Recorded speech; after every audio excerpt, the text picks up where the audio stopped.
కాసింత సంపాదన గురించో ఈ జీవితాన్ని మనం వ్యర్థం చేసుకోవాలా?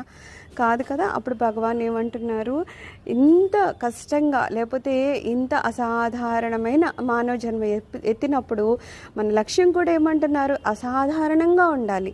ఏంటది? మళ్ళా జన్మ ఎత్తకుండా ఉండడం, అంటే మోక్షాన్ని సంపాదించడం అనమాట. అంటే భగవంతుని సాక్షాత్కరించుకోవడము. అందుకని మనకి ఏముండాలట? మనుష్యత్వము, ముముక్షత్వము, మహాపురుష సంశ్రయము అనే ఆ 3 మనకి ఉండాలట. పోనీ అలా అని మనం సంపాదించేద్దామా అంటే దొరుకుతాయా అంటే అవి దొరకడమే చాలా దుర్లభం అంటున్నారు. ఎందుకంటే ఎప్పుడు వరకు దేవుని అనుగ్రహం మనకి ఉండదో అవన్నీ మనకి లభించవన్నమాట. ముందు మనుషుడిగా జన్మించడం అనేదే మహా కష్టము.